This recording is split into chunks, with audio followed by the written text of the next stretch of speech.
sisi kama wanahabari na wahariri tunapaswa zaidi kuwa watu ambao hatuvuti na hisia, bali uhalisia, na kusema ukweli mchungu, hata kama ukweli huo utapingwa na watu wote.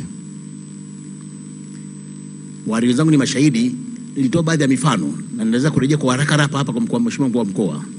Kama tumepita katika majaribu ambayo baadhi yetu huko nyuma tulifikiri tuko sahihi au watu walikuwa sahihi, lakini baadaye tukajikuta ulikuwa ni ushabiki tu wa mioyo. Mwaka 95 niliwaambia wahariri wenzangu, alitokea mtu anaitwa Augustine Gatonga Mlema, akawa maarufu kweli kweli.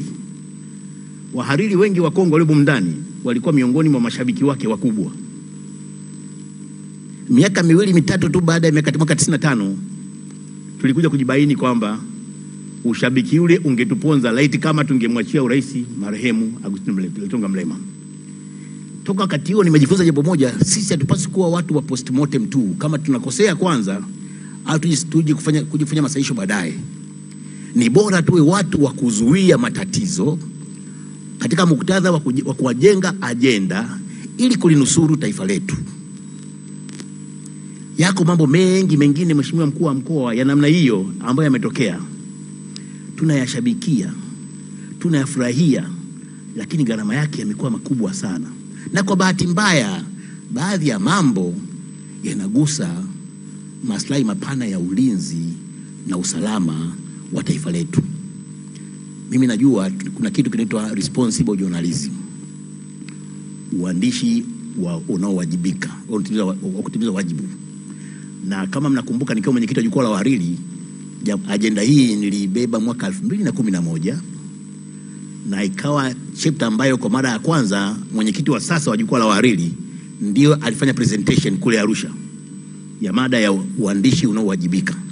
Deodatus Balile akiwa bado ni Balile tu miaka 13 ya nyuma akatoa mada. Na kama mnakumbuka, wakati ule waziri wa habari alikuwa Daktari Emmanuel John Nchimbi ambaye leo ni makamu wa rais, na alichukua sehemu ya zile hoja za Balile na ajenda za ule mkutano kama sehemu ya hotuba yake ya bajeti ya serikali mwaka 2011. Kama waandishi wanatambua umuhimu wa kuona kwamba wanapaswa kuangalia wanatimiza wajibu wao ipasavyo kama waandishi, ili tuwe watu ambao tunaweza kuandaa ajenda, na viongozi wetu kuanzia wakuu wa mikoa, wakuu wa vyombo vya ulinzi na usalama kama Afande Mulilo na wenzao wakasema la hasha, hata kama hili linakera ambalo wameliripoti Kibanda au wameliripoti Zelamula au mtu mwingine, lakini linafaa kuwa rejea. Na ndio kitu ambacho tumekuwa tunakipigania siku zote kama wanahabari. Lakini pengine mheshimiwa mkuu wa mkoa, wanahabari au wahariri, wakati fulani tunapoona sauti zetu zinafungwa na kufutwa, pengine ndio na sisi tunajikuta tukifuata mkumbo huo. Nafanya rejea ya mwisho kuhusu kwa RPC wangu hapa Mulilo, kwamba wakati fulani wa sakata la mabucha ya nguruwe Dar es Salaam na sakata la Mwembe Chai, vyombo vya habari, nadhani nilikuwa na Baraka Islam na wenzangu, tulikuwa Manyerere hayupo hapa, na wako waandishi walitumwa na Mr. Makunga alikuwa yuko Majira, tulikwenda tukiambatana na polisi walio katika operation kufanya coverage na kamera nyuma yao kwa maelekezo ya IGP na RPC.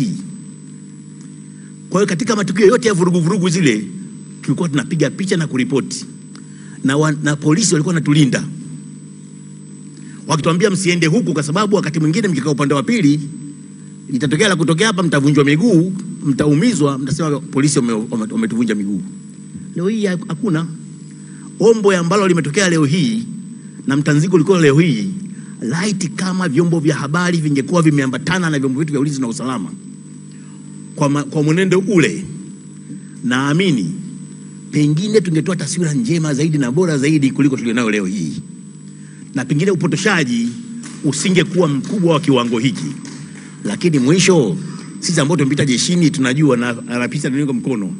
Jamani, ukishika ile bunduki SMG alafu muuni mmoja anajiwe kule,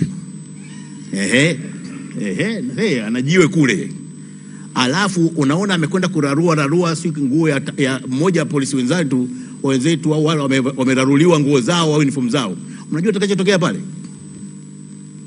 Utatumia silaha ulionayo. Lakini kama kuna vyombo vya habari viko nyuma, atafikiri mara mbili cha kufanya. Hiyo ndio the effect of transparency. Lakini vile vile hata wale wahuni ambao wanajua kuna kamera zinawaona, watatafakari mara mbili, tukienda kibomoa pale tutaonekana. Kwa pengine uhuru wa vyombo vya habari unaweza kuwa chagizo muhimu sana la kiusalama kwa nchi, kama rejea na mafunzo ya huko tuendako. Asante Mheshimiwa Mkuu wa Mkoa.